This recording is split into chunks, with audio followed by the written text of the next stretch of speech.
I missed telling Chartreuse Leprechaun stories, I really did. Fortunately, the developers for Mr. Prepper have announced a release date of March 18, 2021, and that means, you guessed it, it's time for the return of Leprechaun stories. On Wednesdays, anyway. For now, we're playing Fallout 4 on Fridays, and Fallout is an alternate timeline type universe, and in their universe, they had a nuclear war. Now, some say the Chinese started it, some say the U.S. started it. Me? Well, I think the Leprechaun did it. But that's a story for another day. And meanwhile, in our timeline, we had a pretty serious pandemic, and in at least one country, everyone stocked up on toilet paper of all things. It was crazy. But what about the timeline for the Fallout universe? Game lore tells us Vault-Tec set up every vault with some sort of crazy experiment. Well, what if there was a vault with no toilet paper? There might be some solid reasons no one has discovered that vault yet. And I doubt it's because the Chartreuse Leprechaun hid it. Let's be honest, that sounds exactly like something a Chartreuse Leprechaun would engineer and be proud of. Although I can certainly see why Vault-Tec would want to keep it secret, regardless of any backroom deal they may or may not have made with the Chartreuse Leprechaun. But either way, we're never going to know unless, the vault's located, and I can think of some solid reasons not to try and find that vault.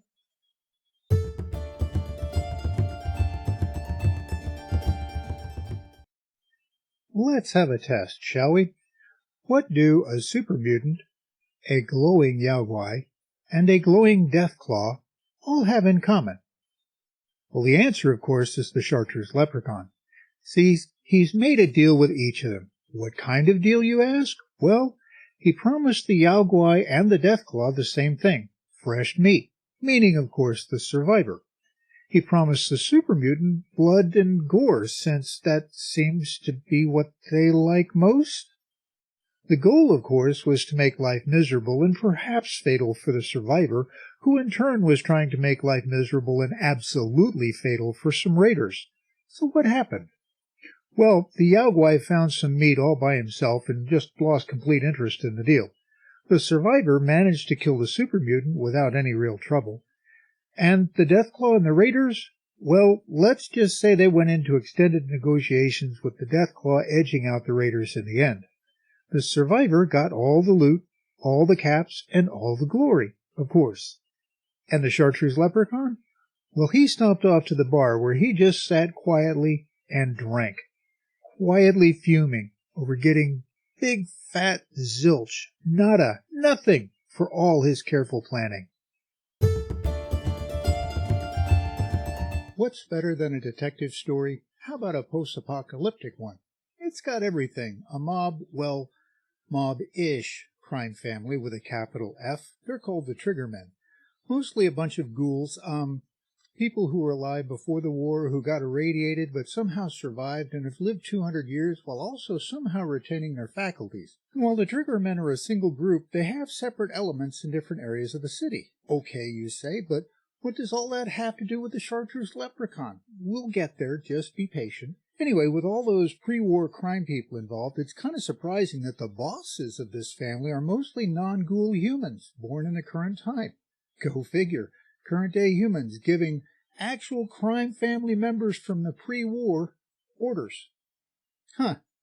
Anyway, first there's Skinny Malone, who isn't all that skinny, with whatever girl is on his arm lately. In this case, it's Darla, a girl, well, woman really, who supposedly ran away from home, but she just wanted to go be a bad girl for a while. She's been hanging out with Malone and beating people up with a baseball bat. Skinny Malone works out of Park Street Station, or more specifically, the incomplete vault under the station. Then there's Eager Ernie. He runs the East City Downs racetrack. Ernie doesn't own the robots that race there, but he does set the race odds, and I'm pretty sure you can guess how the rest of it works. They even have a drug manufacturing facility. It was set up by a guy by the name of Murkowski. No, he's not part of the family, just a useful idiot of the family, with a capital F, and the upper crust of Diamond City that are on the take. Well, that's fine, but what does that have to do with the Chartreuse Leprechaun, you ask? I told you, we'll get there, just be patient. Then there's Candy, a pre-war Boston cop turned ghoul. pre-war, she was undercover in the mob, and after becoming a ghoul, she found out the department had no intention of ever getting her out. So she torched that part of her past and took up the, life in the family with a capital F. Yeah, she works out of a place called Shroud Manor. There's also some triggermen working out of a semi-shady area called Good Neighbor, or Scully Square as it was called before the war. But don't let the name Good Neighbor fool you. A ghoul by the name of Hancock runs the place, and it's a place where criminals, ghouls, and other outcasts are welcome, as long as you don't make Hancock mad, because he's got muscle working for him. You see, while he's not a family boss, the triggermen in Good Neighbor, they answer to Hancock. And what's a detective story without a private investigator? This one is a robot, synthetic human. You know, those things all the people in Diamond City are terrified about? Anyway, his name's Nick Malentine. He has the mind of a really good pre-war Chicago police detective. A former Chicago cop, working as a private detective in Boston. Go figure. Yeah, fine and wonderful, you say. What does that have to do with the Chartreuse Leprechaun? Connections. It's all about the connections. You know, all those Irish boys in Boston, especially the ghouls, you know, the ones who controlled everything in the city before the war. Well, I'll give you 3 guesses who they answer to. Just 3 guesses on who really runs things.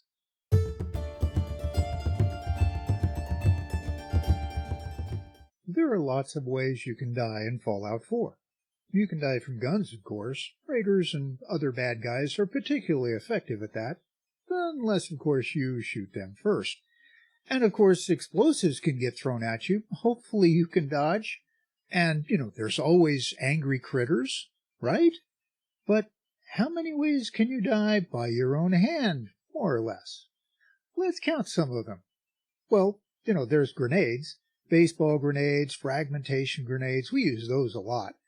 There's also improvised stuff like pipe bombs and Molotov cocktails, which we also use a lot. And then there's also high-tech stuff like plasma grenades and pulse grenades, which we don't have any of yet.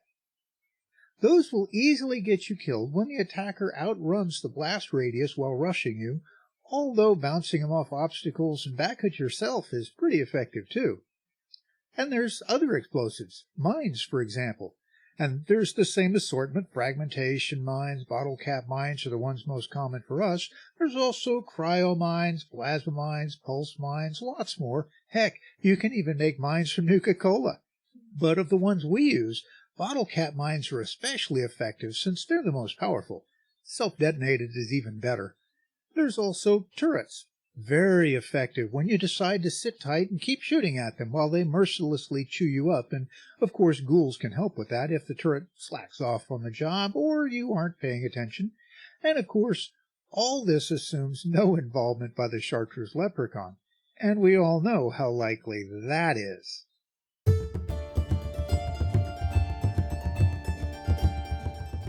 The Leprechaun. It's always the stinking leprechaun. He's always causing trouble. If it's not raiders hiding in windows somewhere, it's turrets popping up all over the place.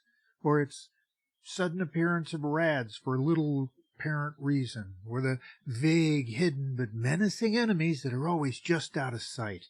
Or hordes of enemies that just suddenly appear, dropping in from the sky unexpectedly, as it were. Always something waiting right around the corner. It's enough to drive you to drink. And you can absolutely be sure the leprechaun celebrates every last bit of it with the good stuff. Lots of the good stuff. Of course, that's what makes it so enjoyable to ruin it for him, making him overindulge in the not-so-good stuff. But that just leaves us to wonder what his next plot will look like.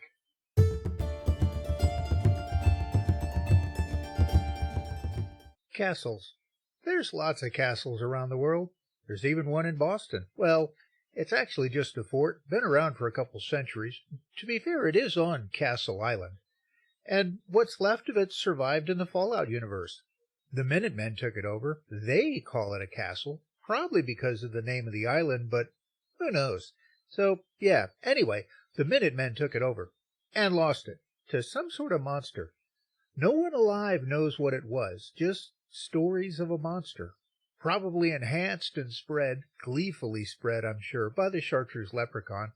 Seems like there's always some sort of monster involved in the Fallout world. Super mutants, Yaogwai, glowing something or other, Mirelurks, or monster Mirelurks. Wow, that thing is big. Minuteman radio off the air? Yep, the Chartreuse Leprechaun finagled that.